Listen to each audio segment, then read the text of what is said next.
बोलिए प्रेम से श्री सद्गुरु महाराज की जय। श्री सद्गुरु महाराज की जय। श्री सद्गुरु महाराज की जय।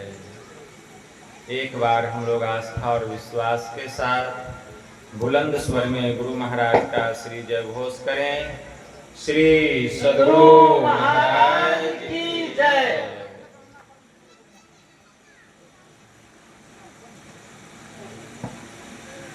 नमामि अमित ज्ञान रूपं कृपालं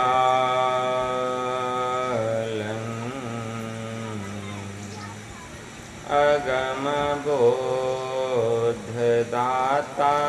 सुबुद्धि निधि विशालम् क्षमाशीलयति धीर गंभीर ज्ञानम् धर्मकील दृढ़धीर समधीर ध्यानम् जगत त्राणकारी आघारी उदारम् भगत प्राण रूपं दयागुण अपारं नमो सतगुरुम ज्ञानदाता सुस्वामी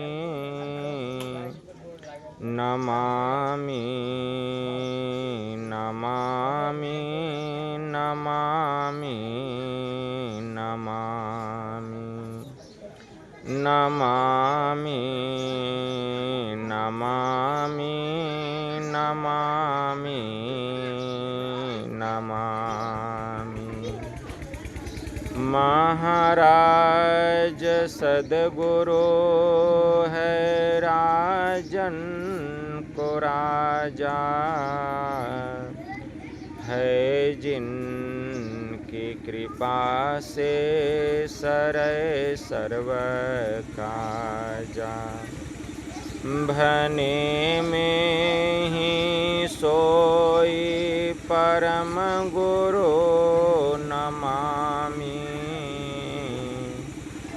नमामि नमामि नमामि नमामि नमामि नमामि नमामि नमामि। श्री सद्गुरु महाराज की बाजा में लगता है दम ही नहीं है, कुछ भी आवाज नहीं है। श्री सद्गुरु महाराज की दम नहीं है, अभी लोग जानते हैं दम नहीं है। श्री सद्गुरु महाराज की जय। श्री सद्गुरु महाराज की जय। श्री सद्गुरु महाराज की जय। श्री सद्गुरु महाराज की आवाज कहाँ है? और आवाज दीजिए। श्री सद्गुरु महाराज की जय। श्री सद्गुरु महाराज की जय। अव्यक्त रूप में परमाराध्य संत सद्गुरु महाराज के पावन कमल चरणों में बारंबार नमन। आदरणीय सत्संग प्रेमी गुरुजनों, भक्तिमती माताओं एवं धर्मशीला बहनों, आप लोगों को सर्वविदित हो चुका है कि यह त्रिदिवसीय संत मत सत्संग का आयोजन हमारे आदरणीय कैलू यादव जी की अर्धांगिनी परलोकवासिनी लहसुनिया देवी के स्थूल शरीर छूटने के उपरांत उस दिवंगत आत्मा के परम कल्याण के लिए घर परिवार के समस्त लोगों ने मिलजुल कर यह संत मत सत्संग का आयोजन किए हैं और आज अंतिम दिन का यह अंतिम पाली का सत्संग है, जिसमें हम लोग अपनी अपनी उपस्थिति दर्ज कर रहे हैं। इस संत मत सत्संग के द्वारा ज्ञान योग युक्त एकमात्र ईश्वर भक्ति का संदेश दिया जाता है, उपदेश दिया जाता है। प्रत्येक प्राणी मात्र को बोध कराया जाता है कि ज्ञान क्या है, योग क्या है, भक्ति क्या है, जीव क्या है, माया क्या है, ब्रह्म क्या है। इन सभी रहस्यमयी बातों का ज्ञान सत्संग के माध्यम से यह जो जीव अबोध बना हुआ है, सत्संग श्रवण करते करते एक दिन वह सुबोध और परम ज्ञानी हो जाता है। अभी इस स्तुति, संत स्तुति और गुरु वंदना से पाठ का शुभारंभ हुआ। हम लोगों ने अति ही मनोयोग पूर्वक भक्ति युक्त ढंग से पाठ का श्रवण किया। तत्पश्चात परमाराध्य के द्वारा स्वलिखित सदग्रंथ सत्संग योग चारों भागों से हम लोगों ने भाग 1, 2 और 4 का भी श्रवण किया। पाठ के क्रम में योग शिखोपनिषद के मंत्रों को हम लोग श्रवण कर रहे थे, अर्थात भगवान शिव जी और ब्रह्मा जी का संवाद। ब्रह्मा जी भगवान शिव जी के पास आए हुए हैं और जिज्ञासा कर रहे हैं कि हे देवों के देव महादेव, हे शिव शंकर, आप जीव के परम कल्याण के लिए कोई उपाय बतलाइए। जीव के परम कल्याण के लिए कोई ज्ञान को श्रेष्ठ बतलाते हैं तो कोई योग को श्रेष्ठ बतलाते हैं, लेकिन प्रभु मेरे समझ में बात यह नहीं आती है कि दोनों में श्रेष्ठ क्या है, ज्ञान श्रेष्ठ है या कि योग श्रेष्ठ है। भगवान शिव जी ने ब्रह्मा जी से कहा, योगहीनम कथम ज्ञानम मोक्षदम भवति भोह, योगो अपि ज्ञानहीनस्तु न क्षमो मोक्ष कर्मणि, तस्मा ज ज्ञानम च योगम च मुमुक्षुरढ्यम भयसे। कि हे प्रजापति, जो योगहीन ज्ञान है वह भला मोक्ष कार्य में समर्थवान कैसे हो सकता है, और जो ज्ञान रहित योग है वह भी मोक्ष कार्य में समर्थवान होने वाला नहीं है। इसलिए मेरे विचार में मोक्ष साम्राज्य की चाहना रखने वाले मुमुक्षु को चाहिए कि वह दृढ़ता पूर्वक योग और ज्ञान दोनों का अभ्यास करे, तब ही उसका परम कल्याण होगा। इससे क्या पता चलता है, अगर हम अपना परम कल्याण चाहते हैं तो योग और ज्ञान दोनों की आवश्यकता है। योग और ज्ञान दोनों चाहिए।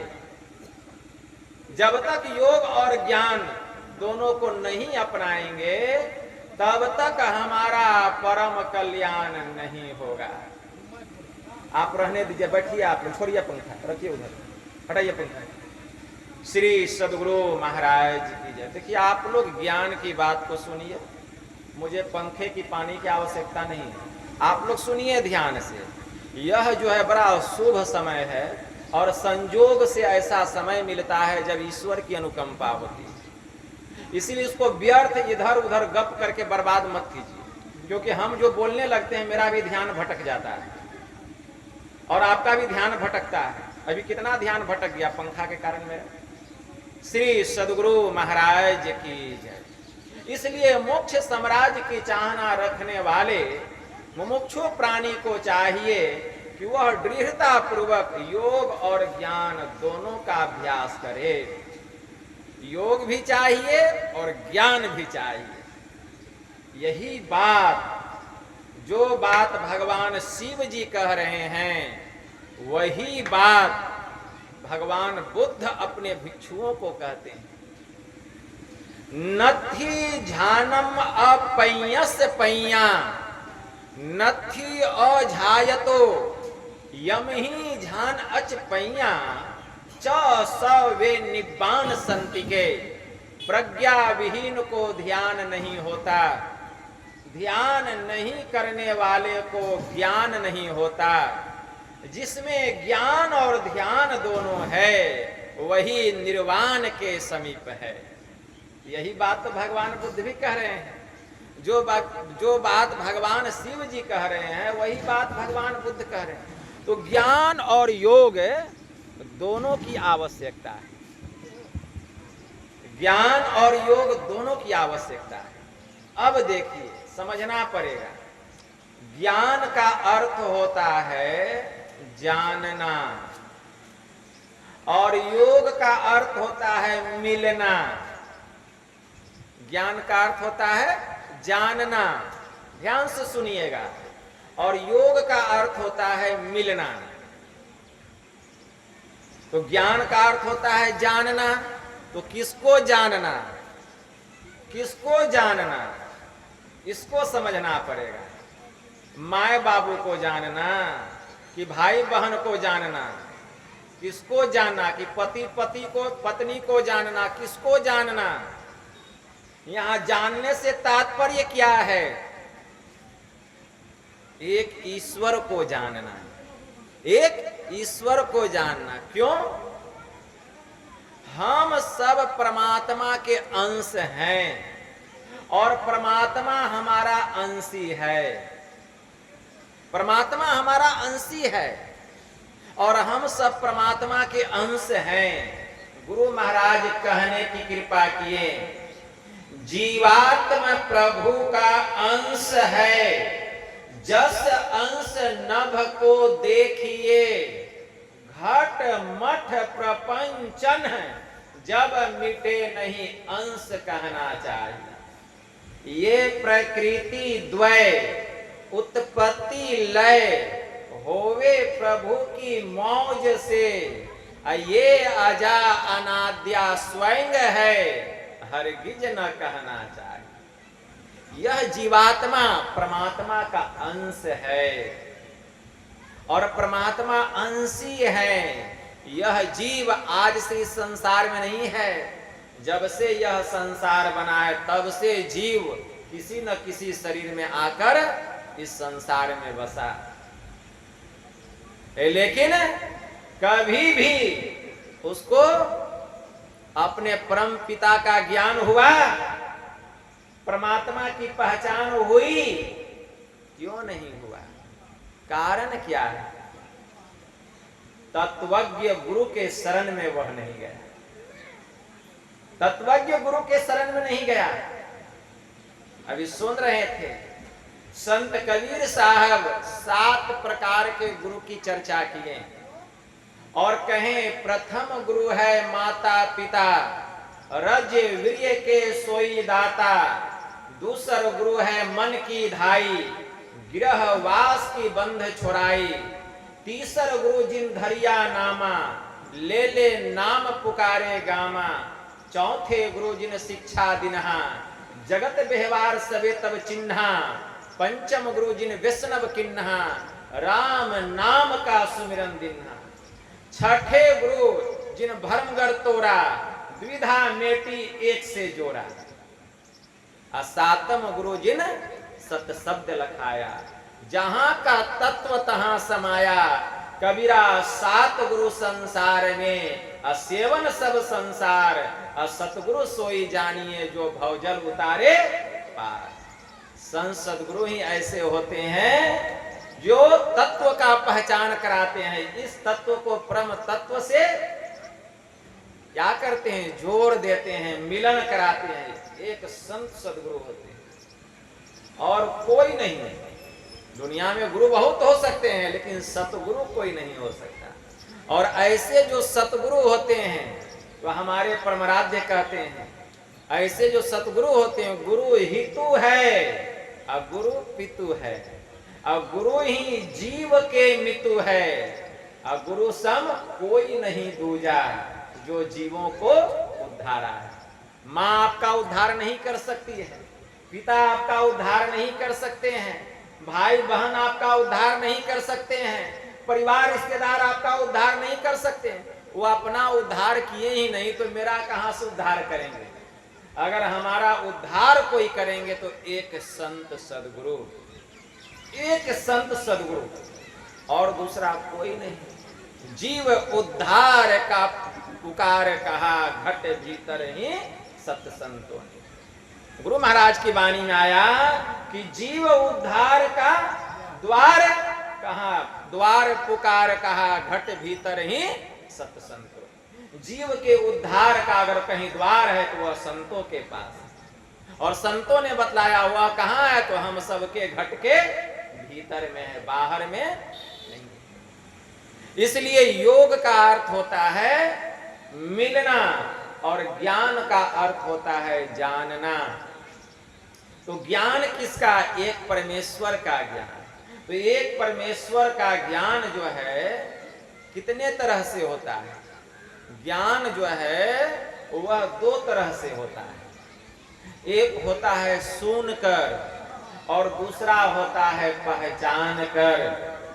सुन करके जो ज्ञान होता है वह अधूरा ज्ञान है, अब पहचान करके जो ज्ञान होता है उसको पूरा ज्ञान कहा गया। सुन करके जो ज्ञान होता है इस सत्संग में जहां हम आप बैठे हुए, पहचान करके जो ज्ञान होता है योगिक क्रिया के द्वारा, साधना करते करते, ध्यान करते करते जब योग के परम प्रकाष्ठा को हम प्राप्त करते हैं, सभी आवरणों को जब पार कर जाते हैं, तब पहचान करके ज्ञान होता है, तब पूरा ज्ञान होता है। ऐसे तो ज्ञान को चार भागों में बांटा गया है, श्रवण ज्ञान, मनन ज्ञान, निधि ध्यासन ज्ञान और अनुभव ज्ञान। संत सुंदरदास जी महाराज ने इसका विश्लेषण किया। भोजन की बात सुनी अब मन में मुदित भयो, मुख में परे ज्यों ल्यो मेलिए न ग्रास है, सकल सामग्री आनी पाक को करन लागो, अब मनन करत कब जीमहु ये आस है, पाक भयो जब तब भोजन करन बैठो, अब मुख में मैलत जाए यही निधि ध्यास है, भोजन पूरन करी अतृप्त भयो है जब, सुंदर साक्षात्कार अनुभव प्रकाश है। तो संत सुंदरदास जी महाराज ज्ञान को चार भागों में बांटे, चार प्रकार बताए। कौन कौन? श्रवण ज्ञान, मनन ज्ञान, निधि ध्यासन ज्ञान और अनुभव ज्ञान। श्रवण ज्ञान के संबंध में क्या कहते हैं? जैसे कोई व्यक्ति भूखा है, बहुत जोरों की भूख लगी है, 3 दिन से कुछ खाया पिया नहीं है, और यहाँ चला आए और उसको पता चले कि भंडारा होने वाला है। अभी तक एक गिलास भंडारा का भोजन उसके मुंह में नहीं गया है, लेकिन सुन करके वह मन ही मन बड़ा आनंदित होता है, मुदित होता है, खुश होता है कि नहीं यहाँ भोजन मिलेगा। लेकिन भोजन का एक गिलास भी उसके मुंह में नहीं गया है, लेकिन आनंद कितना, वह मन ही मन मुदित होता है, प्रसन्नचित होता, आनंदित होता है कि यहाँ भोजन मिलेगा। केवल सुन करके इतना आनंद। उसी प्रकार यह श्रवण ज्ञान है। परमात्मा रूपी भोजन की प्राप्ति अभी हुई नहीं है, परमात्मा रूपी लाल अभी मिला नहीं है, लेकिन उसकी जो चर्चा यहाँ हो रही है, सुन करके कितना मन प्रसन्न हो रहा है, कितना मन मुदितायन हो रहा है, कितना मन आनंदित हो रहा है। यही है श्रवण ज्ञान, यही है श्रवण ज्ञान। तो भोजन की बात सुनी मन में मुदित भयो, अब मुख में परे ज्यों लियो मेलिए न ग्रास है, सकल सामग्री आनी पाक को करन लागो, अब मनन करत कब जीवहूं ये आस है। अब क्या किए कि भोजन बनाने की जितनी सामग्री है सबको हम जुटा लिए, सबको जुटा लिए और भोजन तैयार करने लग गए। और भोजन तैयार हो गया, पक करके तैयार हो गया, ठीक है, पक करके तैयार हो गया। और जितना व्यंजन था सब लेकर के बैठ गए एक सुंदर थाल में, बड़ा थाल में 64 प्रकार का व्यंजन, टिकरी है, जामुन है, पुलाव है, रसगुल्ला है, तड़का है, पूरी है, बुनिया है, खीर है, नाना प्रकार का व्यंजन लेकर के बैठ गए। भूख तो बहुत जोर की लगी है। अब चिंतन कर रहे हैं पहले किसको खाएं, पहले किसको खाएं। तो मन में हुआ पहले रसगुल्ला खाएंगे, रसगुल्ला बहुत सॉफ्ट होता है, बहुत मुलायम होता है। हाथ रसगुल्ला की ओर गया, जैसे अभी उंगली उसको टच करेगा, छुएगा, मन में हुआ नहीं पहले रसगुल्ला नहीं खाएंगे, मीठा है, पहले हम पुलाव खाएंगे। अब रसगुल्ला के तरफ से हाथ हट गया, पुलाव की ओर बढ़ा। अभी पुलाव खाना शुरू नहीं किए हैं, उसमें टच करने वाला है, स्पर्श होने वाला है हाथ का, लेकिन मन में हुआ नहीं पहले पुलाव भी नहीं खाएंगे, तब पहले काला जामुन खाएंगे। मतलब अभी एक गिलास भी भोजन मुंह में नहीं गया है, ठीक है ना, लेकिन अभी चिंतन कर रहे हैं पहले खाएं तो क्या खाएं। इसी को कहा गया मनन ज्ञान। मतलब सत्संग हम सुने, सत्संग सुन करके अपने घर गए और घर में चिंतन करने लग गए। बाबा बता रहे थे कि माया किसे कहते हैं, जीव किसे कहते हैं, ब्रह्म किसे कहते हैं। बाबा बड़ी अच्छी अच्छी बात बता रहे थे, एकदम शैली पूर्वक बता रहे थे। योग क्या है, ज्ञान क्या है, भक्ति क्या है, चिंतन कर रहे हैं, चिंतन कर रहे हैं।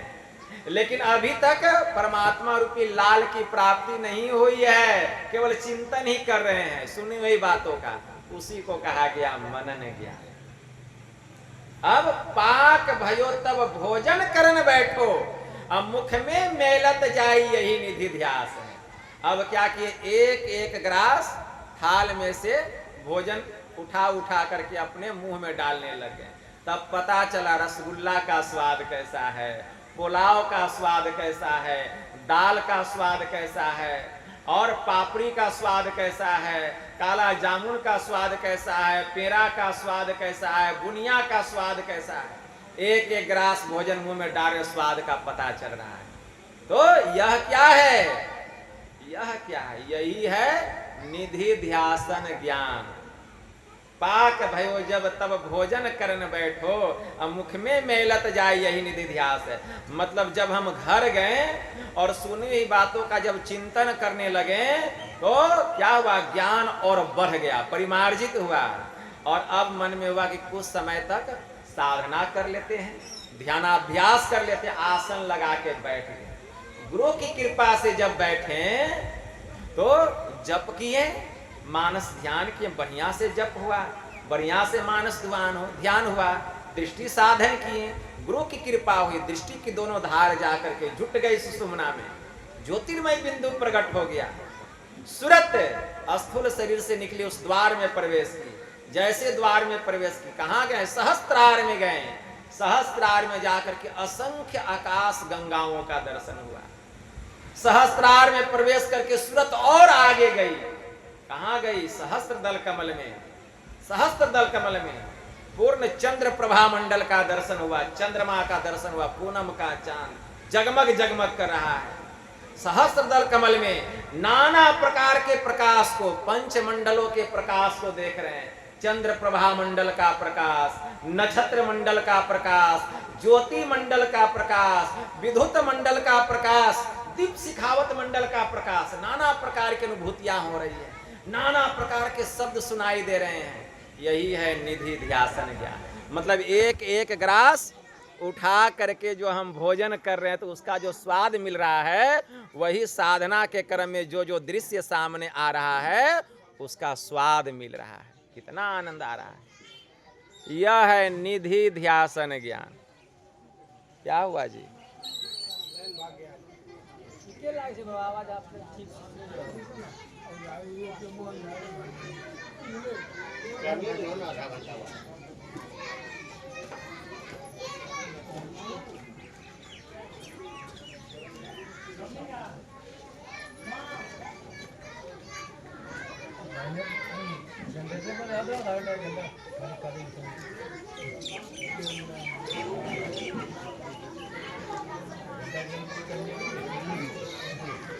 अब देखिए, जो विषय हुआ है, विषय जो हुआ है उस पर फोकस नहीं करेंगे तो विषय तो वहीं का वहीं रह जाएगा।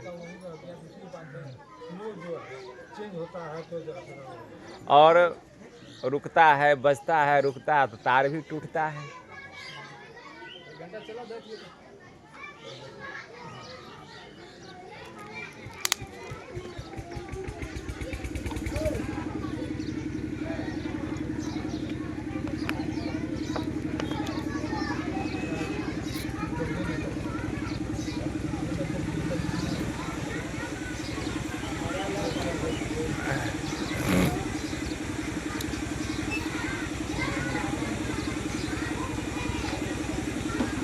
श्री सद्गुरु महाराज की जय।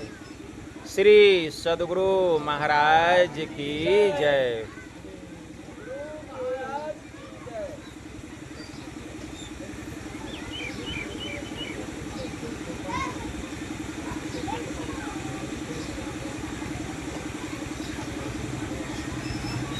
ध्यान से सुनिए, सत्संग में बड़ा रस है, बहुत आनंद है, लेकिन ध्यान से सुनिएगा तब आनंद है। आपके ऊपर निर्भर करता है कि आप कितना लाभ उठा सकते हैं। और ये साधारण ज्ञान नहीं है, ये ब्रह्म ज्ञान है। तो संत सुंदरदास जी महाराज कह रहे हैं कि इसी को निधि ध्यासन ज्ञान कहा गया। ध्यान साधना के क्रम में ये सब जो अनुभूतियां मिल रही, अनुभूतियां हो रही, यही है निधि ध्यासन ज्ञान। जैसे मानो कोई भूखा एक एक करके व्यंजन उठा करके मुंह में डाल रहा है और उसके स्वाद का पता उसको चल रहा है कि रसगुल्ला का स्वाद कैसा है, टिकरी का स्वाद कैसा है, गुलाब जामुन का स्वाद कैसा है, पुलाव का स्वाद कैसा है। वैसे साधना के क्षेत्र में भीतर में जो अनुभूति मिल रही है तब पता चल रहा है कि ध्यान का स्वाद कैसा है, तब पता चलता है। यह है निधि ध्यासन ज्ञान। फिर कहते हैं भोजन पूर्ण करी तृप्त भयो है जब सुंदर साक्षात्कार अनुभव प्रकाश। कहते हैं जब वह पेट भर भोजन कर लिया, जब उसका पेट भर गया भोजन करते करते तो उसको तृप्ति मिल गई। अब कोई रसगुल्ला दे, कहा कि नहीं अब पेट भर गया। कोई गुलाब जामुन दे, कहे नहीं अब पेट भर गया। कोई पुलाव दे, कहे नहीं अब पेट भर गया। क्यों? उसको तृप्ति मिल गई। मतलब भोजन करने का जो सुख मिलना चाहिए वह सुख उसको यही मिला कि अब एक ग्रास भी भोजन मुंह में नहीं जाएगा। उसी प्रकार परमात्मा रूपी जो लाल को प्राप्त कर लेता है वह तृप्त हो जाता है। फिर उससे और कुछ पाने की आवश्यकता नहीं रह जाती, जिसको अनुभव ज्ञान की प्राप्ति हो जाती है। अनु का अर्थ होता है पीछे, भाव का अर्थ होता है उत्पन्न। जो ज्ञान सबसे पीछे उत्पन्न हो उसी को अनुभव ज्ञान कहा गया। उसको परमात्मा दर्शन हो जाते हैं, ब्रह्म का साक्षात्कार होता है, अनुभव ज्ञान की प्राप्ति हो जाती है। फिर कुछ पाने के लिए शेष बाकी नहीं रह जाता। यही 4 प्रकार का ज्ञान बतलाते हैं संत सुंदरदास जी महाराज। इसका विश्लेषण ही नहीं करते, इसका विस्तार भी करते हैं। क्या कहते हैं? एक तो है श्रवण ज्ञान, पावक जो देखियत माया जल बरसत बेगी बुझी जात है। एक है मनन ज्ञान, बिजली ज्यो घन मध्य माया जल बरसत तामे न बुझात है। एक निधि ध्यासन ज्ञान बरवानल जैसे अप्रगट समुद्र माही माया जल खात है। और अनुभव ज्ञान साक्षात महाप्रलय की अग्नि सम सुंदर कहत द्वैत प्रपंच विलात है। संत सुंदरदास जी महाराज इसका विस्तार करते हुए कहते हैं कि एक तो है श्रवण ज्ञान पावक जो देखिए, कि श्रवण ज्ञान जो है यह कैसा है, तो यह साधारण अग्नि के जैसा है। श्रवण ज्ञान कैसा है? साधारण अग्नि के जैसा। जैसे साधारण अग्नि जब कहीं जलती है तो जरा सा उसमें पानी डालिए, आग क्या होता है? बुझ जाता है। उसी प्रकार अभी जो आप सत्संग सुन रहे हैं तो श्रवण ज्ञान हो रहा है, और इस श्रवण ज्ञान से आपके भीतर में ज्ञान रूपी अग्नि प्रकट हो रही है। ज्ञान की अग्नि प्रकट हो रही है। कैसे? आप जो सुन रहे हैं श्रवण ज्ञान से। अगर आप ठीक ठीक नहीं सुनेंगे तो यह ज्ञान की अग्नि आपके भीतर में प्रकट नहीं होगी।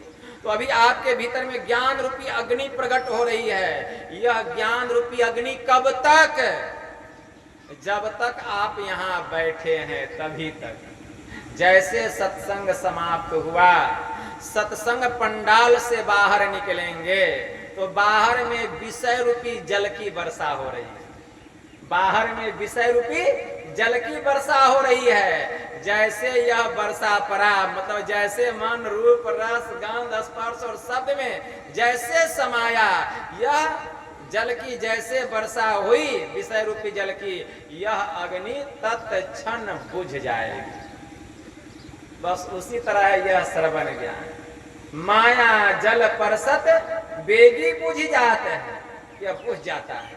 इसलिए श्रवण ज्ञान से श्रेष्ठ मनन ज्ञान को बतलाया गया। एक तो है मनन ज्ञान, बिजली ज्यो घन मध्य। मनन ज्ञान किसके समान बतलाया गया? मनन ज्ञान का दर्जा बिजली के समान बतलाया गया। देखते हैं आकाश में बिजली कड़कती है, कितना भी वर्षा पड़े उस पर कोई प्रभाव नहीं पड़ता। जितना वर्षा होता है उतना करकराता है। कितना भी वर्षा हो उस पर कोई प्रभाव नहीं पड़ता है। लेकिन बिजली रहती है कब तक? क्षण भंगो, तुरंत समाप्त। उसी प्रकार जो आप सुने ज्ञान यहाँ और सुन करके घर जा करके मनन किए तो आपके भीतर में ज्ञान रूपी बिजली प्रकट हो रही है। लेकिन वह ज्ञान रूपी बिजली कब तक? जब तक आप चिंतन कर रहे हैं। जैसे ही कोई दूसरा व्यक्ति आया और संसार की बात सुनाने लगा, आपका चिंतन वहां से हट गया, मन वहां से हट गया, वह बिजली समाप्त। यही है मनन ज्ञान। इसलिए एक तीसरा ज्ञान है निधि ध्यासन ज्ञान। मतलब मनन की हुई बातों का अपने जीवन में उतारना चाहिए, इसके लिए ध्यानाभ्यास करना चाहिए। तो निधि ध्यासन ज्ञान बरवानल जैसे अप्रगट समुद्र माही माया जल खात। तो यह जो निधि ध्यासन ज्ञान है यह किसके समान है? निधि ध्यासन ज्ञान का दर्जा जो है बरवानल से दिया गया, और ये मनन ज्ञान से भी श्रेष्ठ है निधि ध्यासन ज्ञान, और इसका दर्जा बरवानल से दिया गया। बरवानल एक प्रकार की अग्नि है और वह अग्नि समुद्र में रहती है। बरवानल कहाँ पाया जाता है? समुद्र में। क्यों? बरवानल समुद्र के जल का शोषण करता है, समुद्र के जल का संतुलन बना करके रखता है, मर्यादित करके रखता है। अगर समुद्र में बरवानल नहीं हो तो समुद्र का जल इतना बढ़ जाएगा। देखते हैं कितनी नदियां जाके गिरती है सागर में, कितनी नदियां गिरती है। अगर समुद्र में बरवानल नहीं हो, बरवानल रूपी अग्नि नहीं हो, तो समुद्र का जल स्तर इतना बढ़ जाएगा कि यह पूरी दुनिया जल मग्न हो जाएगी। ना हम रहेंगे, ना आप, ना हमारा यह देश रहेगा, कल कारखाने रहेंगे, सब पूरी पृथ्वी समुद्र में जाके समा जाएगी। क्योंकि पृथ्वी निकला है कहां से? समुद्र से निकला है। पृथ्वी की उत्पत्ति कहां से हुई है? समुद्र से हुई है। पानी से पृथ्वी की उत्पत्ति हुई है, इसलिए जो जहां से निकलता है वह वहीं जाकर के समाप्त हो जाता है। यह तो बरवानल परमात्मा उस समुद्र में प्रकट किए जो कि समुद्र के जल स्तर को सम करके रखता है, संतुलन बना करके रखता है। तो निधि ध्यासन ज्ञान जो है उसी बरवानल के जैसा है।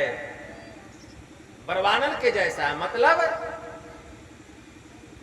बरवानल के जैसा मतलब यह है कि जो निधि ध्यासन करेंगे और निधि ध्यासन करने पर भीतर में जो अनुभूति होगी, जो अंधकार से प्रकाश मंडल में चले जाएंगे, नाना प्रकार की अनुभूतियों को जो प्राप्त करेंगे, नाना प्रकार के प्रकाश को जो देखेंगे, नाना प्रकार के उद्गम दृश्य को जो देखेंगे, मतलब उनके भीतर में यह जो निधि ध्यासन ज्ञान के द्वारा ये सब जो अनुभूति होगी, तो यह जो है उनको इस संसार में सम करके रखेगा। संसार की माया का जल कितना भी प्रबल क्यों न हो जाए, लेकिन ऐसे साधक के ऊपर में उसका कोई प्रभाव नहीं पड़ेगा। गुरु नानक देव जी महाराज ने कहा, जैसे जल मही कमल निरालमु मुरगाई नैसाने असुरति सबदी भव सागर उतरिए नानक नाम बखाने। गुरु नानक देव जी महाराज कहते हैं, जैसे जल में कमल रहता है, जल का स्तर कितना भी ऊपर क्यों न उठ जाए, लेकिन कमल की पंखुड़ी को डुबा नहीं सकता, कमल के दल को वह डुबा नहीं सकता है, वह हमेशा उससे नीचे रहता है। उसी प्रकार संसार में माया कितना भी प्रबल क्यों न हो जाए, काम क्रोध लोभ मोह मद मात्सर्य, ये जो षड विकार हैं, ये जो विषय है, रूप रस गंध स्पर्श शब्द कितना भी प्रबल क्यों ना हो जाए, जो साधक अपने को निधि ध्यासन ज्ञान में रखेगा उसका बाल बांका भी नहीं होगा, उसके ऊपर माया का कोई भी असर नहीं होगा, माया का कोई प्रभाव नहीं पड़ेगा, जो अपने को निधि ध्यासन ज्ञान में रखेगा। लेकिन उसके भीतर में इतनी क्षमता नहीं है कि वह समूचे माया का शोषण कर सके, उसमें यह क्षमता नहीं है, माया का कोई प्रभाव उस पर नहीं पड़ेगा, यह बात ध्रुव सत्य है। लेकिन अभी उसमें इतनी पावर नहीं है कि वह पूरी माया का शोषण कर सके। यह ज्ञान कहाँ होता है? इसीलिए संत सुंदरदास जी महाराज कहते हैं, एक है अनुभव ज्ञान महाप्रलय की अग्नि सम, सुंदर कहत द्वैत प्रपंच विलात है। इसलिए एक चौथा ज्ञान है अनुभव ज्ञान। यह अनुभव ज्ञान किसके समान बतलाया गया? महाप्रलय रूपी अग्नि के समान। जो अनुभव ज्ञान को प्राप्त कर लेते हैं शब्द साधना करते करते, जो सुरत शब्द योग की क्रिया करते करते अनुभव ज्ञान को प्राप्त करता है, उसके भीतर में महाप्रलय रूपी अग्नि प्रकट होती है। मतलब जैसे ही जीव स्वतंत्र अवस्था में आता है, जड़ से चेतन अलग होता है, महाप्रलय रूपी अग्नि प्रकट होती है। मतलब जीव जो है पूर्णतः प्रकाशित हो जाता है। कितना प्रकाश, प्रचंड प्रकाश होता है, प्रचंड प्रकाश होता है। उपनिषद में एक बड़ा अच्छा मंत्र आया है, ध्यान से सुनिए। यम ने नचिकेता से कहा, नाय मात्मा प्रवचनेन लभ्यो न मेधया न बहुना श्रुतेन यमे वैस विनुते तेन लभ्य ऐस आत्मा विवृणुते तनुम स्वाम। यह जो आत्मा है नाना प्रकार के वेदाध्ययन के द्वारा ग्रहण होने योग्य नहीं है। यह जो आत्मा है नाना प्रकार के श्रवण शक्ति के द्वारा ग्रहण होने योग्य नहीं है। यह जो आत्मा है नाना प्रकार की धारणा शक्ति के द्वारा ग्रहण होने योग्य नहीं है। तब तो साधक यमे वैश्य वृणुते तेन लभ्य ऐस, कहते साधक जिस आत्मा का वर्ण करता है, ध्यान करता है, उसी वर्ण किए हुए आत्मा से आत्मा अपने स्वरूप को प्रकाशित करती है। तब प्रचंड प्रकाश होता है, महाप्रलय रूपी अग्नि प्रकट होती है, और वही प्रकाशित आत्मा से ब्रह्म स्वरूप का ज्ञान होता है, विज्ञान की प्राप्ति होती है, अर्थात अनुभव ज्ञान की प्राप्ति होती है, और सुंदर कहत द्वैत प्रपंच विलास है। वहां माया का अभाव हो जाता है, माया का शोषण हो जाता है। ऐसे महापुरुष जब चाहें दूसरी सृष्टि बना सकते हैं अपनी मौज से। उनमें ऐसी शक्ति आ जाती है, वो साक्षात ब्रह्म, कोई अंतर नहीं, आवरण सब हट गया, सब हट गया। अरे ब्रह्म में और मुझ में अंतर क्या है? कोई अंतर नहीं है, केवल आवरण है जीव के ऊपर। तो लगता है कि हम अलग हैं, परमात्मा अलग है, आवरण के कारण। घट तम प्रकाश सत्य पट त्रय जीव पर है छा रहे, कर दृष्टि अरुध्वनि योग साधन ये हटाना चाहिए। ये पंडाल है, पंडाल के भीतर में आकाश है, इसको क्या कहेंगे? पटाकाश, पटाकाश। और इसी के बाहर में मठ बना हुआ है, मठ के भीतर भी आकाश है, क्या हो गया? मठाकाश। और इसी पंडाल के भीतर में सैकड़ों घड़ा रखा हुआ है। घड़ा मतलब समझते हैं सुराही, सैकड़ों सुराही रखी हुई है, उसके भीतर भी तो आकाश है। आकाश का मतलब खाली जगह। आप सुराही को फोड़ दीजिए, 100 सुराही था तो आकाश कितना हो गया? 100, 100 हुआ ना? क्यों? सुराही के कारण। आकाश तो केवल पंडाल का ही था, लेकिन 100 सुराही के कारण लगता था 100 आकाश। सुराही फूट गया, माया खत्म हो गया। अब आकाश पंडाल का, पंडाल को हटा दीजिए, पंडाल को हटा दीजिए, हट गया पर्दा। अब क्या? मठ है, तो मठ के भीतर का आकाश क्या हो गया? मठाकाश। मठ के भी दीवार को हटा दीजिए, छत को हटा दीजिए, तब अब न वह घटाकाश रहा, न पटाकाश रहा, न मठाकाश रहा, अब महदाकाश। महदाकाश मतलब खुला आकाश, स्वतंत्र आकाश। कौन? जो बाहर में देख रहे हैं, जो बाहर में देख रहे हैं। तो आकाश एक है कि दो है? आकाश एक है कि दो है? आकाश तो एक ही है, लेकिन आवरण के कारण लगता था मठाकाश, पटाकाश, घटाकाश। जैसे आवरण हटते गया, आवरण क्या? माया का। जैसे आवरण हटते गया तो पता चला कि आकाश तो एक ही है। उसी प्रकार परमात्मा एक है और आत्मा भी एक ही है। आत्मा में परमात्मा में कोई अंतर नहीं है। जीव अलग अलग है, जीव अलग अलग है। परवश जीव अस्वश भगवंता, जीव अनेक एक श्रीकंता। जीव बहुत है लेकिन परमात्मा एक है। जैसे ही जीवात्मा पर से माया का आवरण उतरा, कैसे? तो घट तम प्रकाश सत्य पट त्रय जीव पर है छा रहे, कर दृष्टि और ध्वनि योग साधन ये हटाना चाहिए।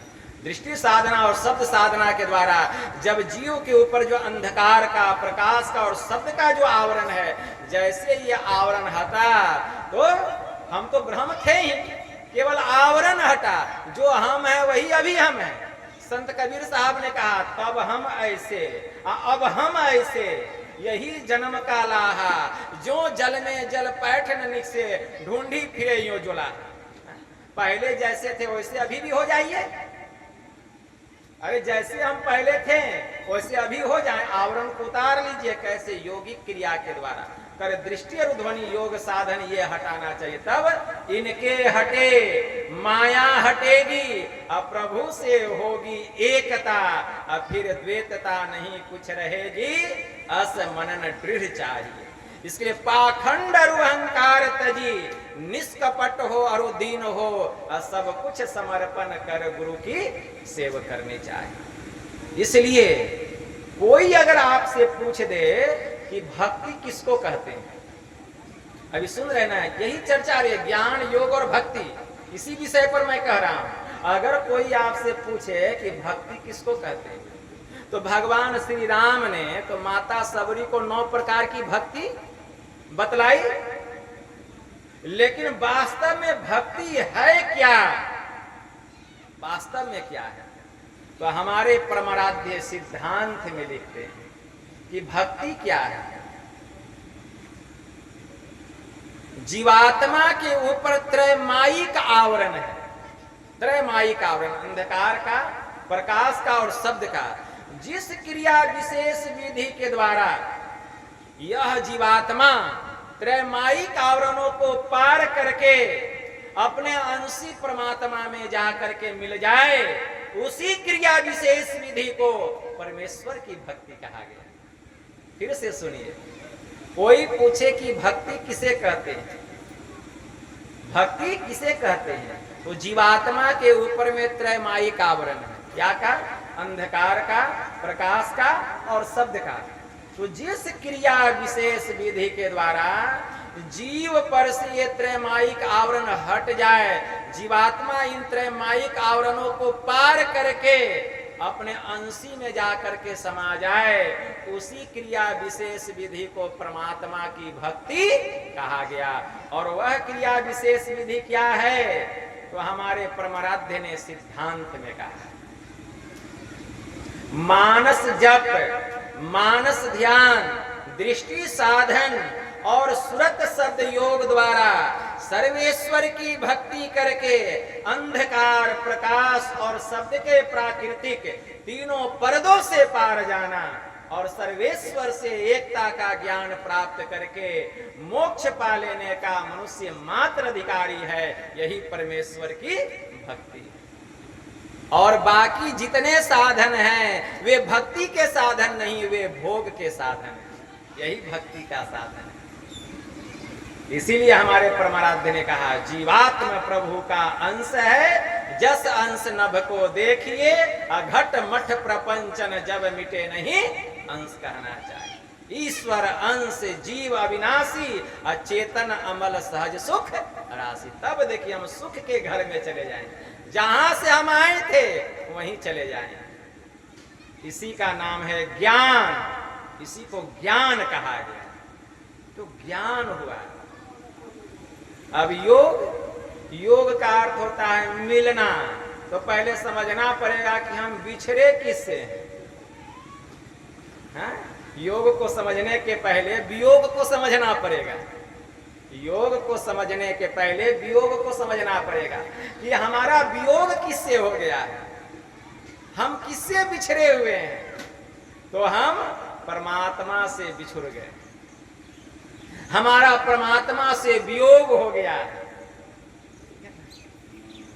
ऐसा हमको आभास लग रहा है नियरे सूझत नाही, ल्यानत ऐसो जिंद, तुलसी या संसार को भयो मोतिया।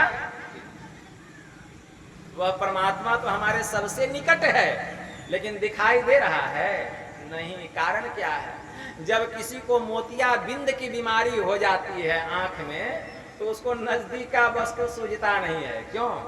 मोतिया बिंद एक प्रकार का आवरण है, पर्दा है, परत है आंख के ऊपर। डॉक्टर ऑपरेशन करके उसको हटा देते हैं तो फिर उसको दिखाई देने लगता है। वही जीवात्मा के ऊपर में यही आवरण पड़ा हुआ है। जब ये आवरण हट जाएगा वो परमात्मा दिखाई देने लगेगा। तो इसी के लिए योग की आवश्यकता है, योग करना पड़ेगा। योग शास्त्र में योग के 8 अंग बतलाए गए हैं। यम, नियम, आसन, प्राणायाम, प्रत्याहार, धारणा, ध्यान और अंत में समाधि। ये 8 अंग योग के बतलाए गए हैं योग शास्त्र में। तो 8 अंगों में निपुण होना पड़ेगा, 8 अंगों में निपुण होना पड़ेगा। यम के 5 भाग बतलाए गए, नियम के भी 5 भाग बतलाए गए। शौच, संतोष, तप, स्वाध्याय, ईश्वर प्राणिधान, ये नियम के 5 भाग बतलाए गए। यम के सत्य, अहिंसा, अपरिग्रह, ब्रह्मचर्य, अस्त्य, ये 5 यम के 5 भाग बतलाए गए। इनका पालन करना पड़ेगा। पालन करना सबके बस की बात नहीं। पालन कैसे होगा? सबसे पालन नहीं होगा। कितना भी बड़ा कोई विद्वान क्यों न हो, कितना पढ़ा लिखा क्यों न हो, अगर सोचे कि हम अध्यात्म ज्ञान के अभाव में इसका पालन कर लेंगे तो यह होने वाला नहीं। इसको खूब याद रखिए। कोई स्कूल का टीचर बीड़ी पीता है, सिगरेट पीता है, शराब पीता है, डॉक्टर हो, प्रोफेसर हो, विद्वान है, पढ़ा लिखा है, विद्वता के बल पर इसको क्यों नहीं छोड़ देता है? पढ़ा लिखा है, विद्वान है, विद्वता के बल पर क्यों नहीं छोड़ देता है कि शराब नहीं पीना चाहिए? वह दूसरे को शिक्षा देता है शराब नहीं पीना चाहिए, स्वयं शराब पीता है। दूसरे को शिक्षा देता है सिगरेट नहीं पीना चाहिए, स्वयं प्रोफेसर, टीचर, शिक्षक सिगरेट पीता है। क्यों? विद्वता तो है लेकिन बल नहीं है। क्यों? क्योंकि विद्वता के बल पर इसको नहीं छोड़ा जा सकता है। उसके भीतर में अभाव है, अध्यात्म ज्ञान का अभाव है। तो कोई कितना भी विद्वान क्यों ना हो, पढ़ा लिखा क्यों ना हो, विद्वता के बल पर वह पापों से मुक्त नहीं हो सकता। इसके लिए अध्यात्म ज्ञान चाहिए, अध्यात्म ज्ञान चाहिए। अध्यात्म ज्ञान मतलब सत्संग उसके जीवन में चाहिए। सत्संग, एक बड़े उच्च कोटि के संत हो गए, संत पलटू साहब जी महाराज, उनकी वाणी में आया, भाग रे भाग फकीर के बालके, कनक अरु कामिनी बाघ लागा, मारी ताही लेहिंगे परा पछताएगा, बड़ा बेवकूफ जो तू नहीं भागा। श्रृंगी ऋषियों को तो थे मारी लिए, थे जो लाख त्यागा, दास पलटू कहे बचेगा सोई, जो बैठी सत्संग दिन रहन जाएगा। तो सत्संग का भाव है। इसीलिए जब तक आध्यात्मिक ज्ञान को अपने जीवन में नहीं अपनाएंगे, इन पापों से छुट्टी नहीं मिलेगी। इसीलिए परम संत बाबा देवी साहब कहने की कृपा किए कि देखो जी, जिस गांव के लोग, जिस समाज के लोग आध्यात्मिक होंगे, आध्यात्मिक होंगे, जिस गांव के लोग, जिस समाज के लोग, तो वहां के लोग सदाचारी होंगे। वहां के लोग कैसे होंगे? सदाचारी। अध्यात्म ज्ञान के अभाव में सदाचार का आप पालन नहीं कर सकते हैं, सदाचारी नहीं बन सकते हैं। अध्यात्म ज्ञान नहीं है आपके भीतर में, और कितना भी आप सदाचारी बनने का प्रयास कीजिए, आप नहीं बन पाएंगे। तो जिस गांव के लोग आध्यात्मिक होंगे, तो वहां के लोग सदाचारी होंगे, और जहां के लोग सदाचारी होंगे वहां की सामाजिक नीति अच्छी होगी, और जहां की सामाजिक नीति अच्छी होगी वहां की राजनीति कभी बुरी नहीं हो सकती। इसलिए सबसे ऊपर लिखो, सबसे ऊपर आध्यात्मिकता, उसके नीचे लिखो सदाचारिता, उसके नीचे लिखो सामाजिक नीति, और सबसे नीचे लिखो राजनीति। इसलिए सबसे ऊपर क्या है? आध्यात्मिकता, पारमार्थिक सत्ता, यह सबसे श्रेष्ठ है।